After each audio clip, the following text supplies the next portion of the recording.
Hi guys, I'm Eileen. Today, I want to share with you the things I'm not buying in 2022. This year, I'm going to continue the low buy theme with how I shop and spend. Luxury minimalism has changed my life for the better in so many ways, so there's no reason to change something that's doing so much good for my mind, my space, and my wallet. Anyway, the things I'm sharing with you today are the fairly popular items on YouTube and Instagram. Some of these pieces were on my wish list at some point, but now I've decided it's not a good idea. So without further ado, let's get right into it. The first thing I don't see myself buying is the Apple Watch, especially the Hermes ones. I know the quality of Hermes leather is amazing, but I just can't justify the massive markup. Currently, the Apple Watch Series 7 with the standard silicone straps is about £370, and the same watch with the Hermes leather straps costs about £800 more. Personally, I love Apple products and I have several of them. At the moment, I'm using the iPhone, AirPods, iPad Pro, MacBook Air, and iMac. Everything is synced very well and they are great for what I want to do. However, at the same time, having so many screens can be very distracting. So I do have to be very intentional around my gadgets. For example, I limit myself to one screen at a time, and if I'm working and I really need to focus, I'll leave my phone in another room. I actually think these conscious efforts are essential if we want to control the way we use our gadgets, because otherwise they will start controlling us. Anyway, I'm not in the market for an Apple Watch because, quite frankly, I feel like I have enough gadgets as it is, and I'm more connected to the internet than ever. So I'd rather not have a mini distraction device on my wrist as well. Interestingly, studies have shown people who don't have a watch tend to spend more time on their phone because they always end up getting distracted by it when they really just wanted to check the time. So it has been suggested the answer to reducing screen time could be as easy as having a not so smart watch. That said, I know a lot of people love their Apple Watch, so if you do have one, let us know down below how you're liking it. Moving on, I also don't see myself buying anything Chanel in the soon future. About a year ago, I did a video about why I stopped buying Chanel. Nevertheless, I still browse the Chanel website now and again. And after so many new collections have come and gone, I honestly haven't come across anything very exciting for myself. You know, sometimes when a new collection or a new item is launched, I will admire the design from afar, even though I'm not really planning to buy it. For example, I really adore these Tiffany & Co earrings, but I've not felt like that in a long time with Chanel pieces, whether if it's their jewelry, shoes, small leather goods, or handbags. Years ago, when I first started my luxury shopping journey, Chanel handbags were my massive soft spot. Unfortunately, even though I loved buying them, I never really used them. Personally, I don't think Chanel pieces are very practical for my lifestyle or my needs. So the one Chanel handbag that has been serving me very well is this Chanel mini flap. This is in the rectangular size and it's in black pattern leather and with silver hardware. I like to use this for travel. I like that this bag is quite compact and the leather is easy to look after and the bag is very versatile. However, I just don't feel the need to have this bag in different colors. I mean, black kind of goes well with everything. When I look at my failed luxury purchases over the last many years, I realize a lot of the Chanel classic pieces don't work for me. For example, I'll never buy a Chanel boy flap again because they just feel quite boxy and they are quite bulky for me. I also had to sell my Chanel classic ballet flats because they just didn't look very flattering on me. Then there's the Chanel classic double flap, which a lot of people rave about being the best investment handbag. But the truth is, I hardly ever use mine.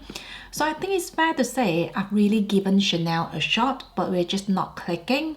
So even though I think some of their pieces are beautiful, they're just not the best fit for me. So I gathered I really don't need to actively look for things to buy just because Chanel is a luxury brand loved by many people. Another thing I'm not buying is the Hermes Constance bag. This bag had been on my luxury wish list for a long time, but to be completely honest, I was probably more attracted to the appeal of having an Hermes Constance bag rather than actually liking the bag itself. Some of you might know the Hermes Constance bag is one of the hardest bags to get from Hermes, just like the Birkin and the Kelly bags. And seeing I already owned a Birkin and two Kelly bags, I probably just wanted the feeling of completion by having the Constance bag in my luxury handbag collection. And I say this because I'm someone who is not really into flat bags. As I said, my Chanel Classic Flap is one of my least used handbags in my collection. So I really don't see myself using the Hermes Constance bag much because it is essentially a flat bag as well. I've actually tried on the size 26 and the mini Constance in the Hermes store. The size 26 really reminds me of the Chanel boy flap because it's quite boxy and bulky. So between the two sizes, I personally prefer the mini Constance, especially because I don't carry a lot usually. That said, I still don't see myself buying this bag because I'm now more drawn to low-key designs. And for me, the Hermes H-Lock is quite substantial and it looks quite out there. So in short, I don't see the bag working for me, and I've decided to be honest with myself and not buy into the novelty of exclusivity just because the Hermes Constance bag is such a sought after handbag. So that brings me to the next thing I'm not buying, which is the Hermes purchase history. After embracing luxury minimalism, I've really learned to appreciate what I have, and that has been reflected on how much I've slowed down with my spending and shopping. In terms of Hermes, however, I really feel like I've ticked off all the items on my wish list, so I'm not going to deliberately buy anything just to build a purchase history. I've mentioned before, Hermes craftsmanship is fabulous, and I still very much think that's the case. So if I ever need anything for my wardrobe, I will keep Hermes an option, but not on the basis of expecting a bag offer. Some of you know I absolutely love my Hermes Birkin 25. In fact, this is the only handbag I don't mind having in different colors. To be completely honest, if I didn't find minimalism, I most likely would be buying things I didn't need just with the intention of getting another Birkin 25. Luckily, with minimalism, I found gratitude and a mindset of abundance. So now I just feel so grateful to have a bag I love using so much. And if this is the only Birkin 25 I will ever have in my bag collection, I'm absolutely fine with that. This year, I'm also planning to not buy any shoes, especially designer shoes. I'm quite practical when it comes to footwear. I want my shoes to be very comfortable, which is why I don't really own any high heels. I wear flat shoes even to weddings and any special occasions. By the way, I personally don't think high heels should be the unspoken dress code for ladies. If you feel great wearing them, then go for it. I've just never really enjoyed wearing high heels because I feel like they are so uncomfortable to walk in. At the moment, my luxury shoe collection mainly consists of designer flat shoes, some ankle boots, and a pair of over-the-knee boots. It's not a big shoe collection, but truthfully, I have more than I need. And considering the current climate and the ever-changing social restrictions, I just don't see the point of me owning more shoes than I can physically wear. As you can see on my outfit of the day videos, a lot of my shoes are on repeat. It really doesn't bother me to show up in the same pieces.